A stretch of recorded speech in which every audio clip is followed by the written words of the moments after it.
E hoje nós vamos primeiro conversar um pouquinho sobre a palavra, lá em Filipenses e Efésios, tá? E a palavra de hoje é muito interessante. Filipenses capítulo 2, versículo 4.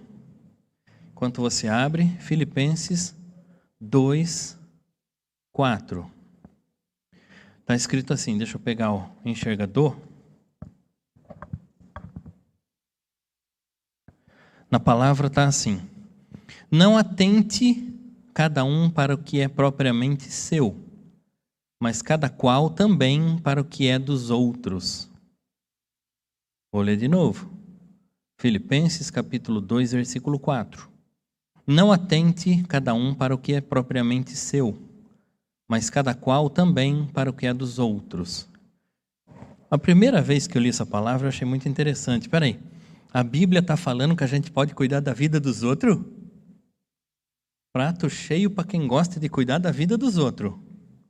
Eu achei muito interessante essa parte. E claro, né?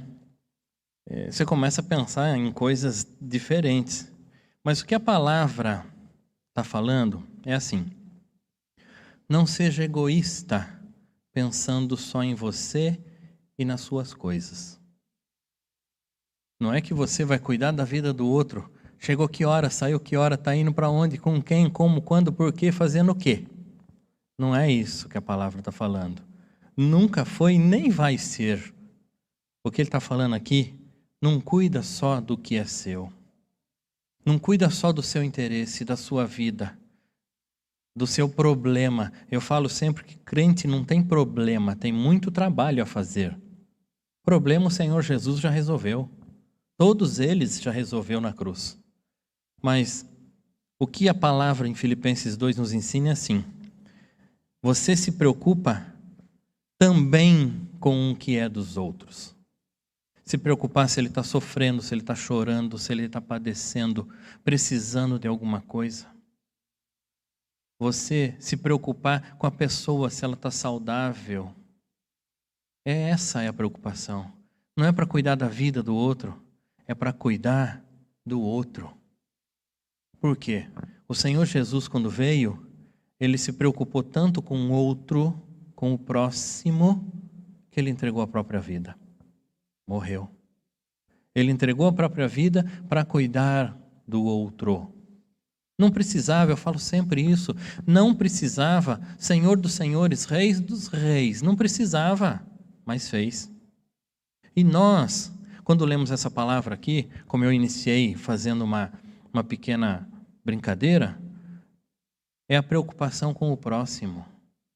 Não só de forma egoísta com a sua própria vida, porque às vezes a gente pensa assim, só eu sofro, só eu padeço, só eu. Para pensar se você já não falou isso em algum momento. Pode parar. Todo ser humano em um momento falou isso. Só comigo, só na minha vida, só eu. Lembra sempre que tem um ditado que fala, a gente sabe que o nosso sofrimento não é tão grande quando encontra um sofrendo muito mais do que nós. Essa palavra é assim: não fica preocupado só com você, preocupe-se também com o próximo. Então, procure saber o que a pessoa precisa, não para transmitir para outros, mas para ir. Você vai lá em Efésios 6, capítulo 6, versículo 18, a parte A, só o começo dele nós vamos ler.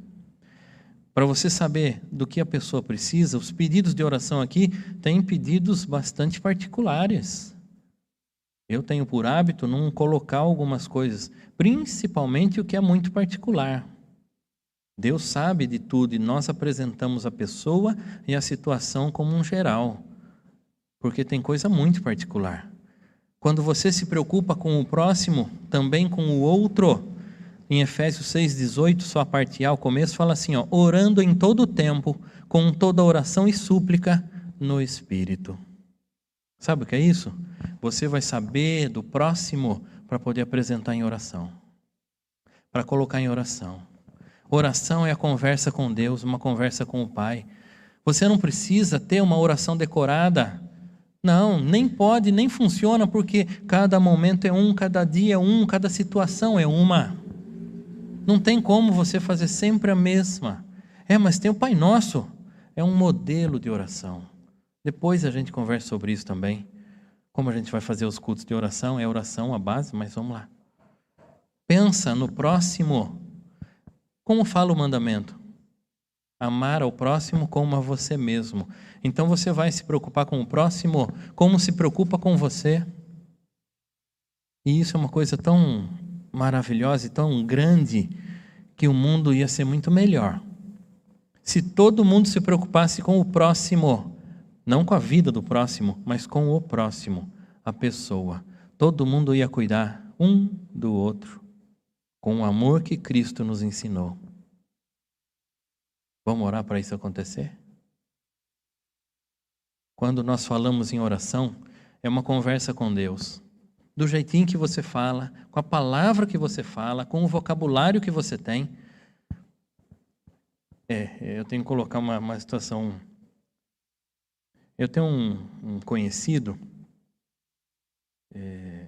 não é da igreja nenhuma, e de 10 palavras que ele fala, 11 é palavrão.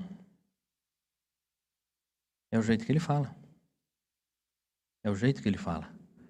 Se ele fizer uma oração, Deus escuta? Se ele fizer uma oração, realmente Deus escuta. Nós não temos como falar. Olha, faça a oração assim, assim, assim. Por isso que eu coloco sempre a oração do pastor é uma oração de base, que coloca todas as bases. E aí, de repente, você esqueceu de um pequeno detalhe, ou de alguém que está passando a mesma situação apresentada, e você acrescenta na sua. Mas oração, faça. Na hora que acorda, na hora que está indo para o trabalho, indo para a escola, faça oração. No trem, no ônibus, no táxi, no carro, andando, faça oração. Na volta, na ida, faça oração. Conversa com o Pai. Ele está à disposição 24 horas. Ele não dorme, não tira cochilo, é o que a palavra nos ensina. Aproveita. Deus está aí, aproveita em oração.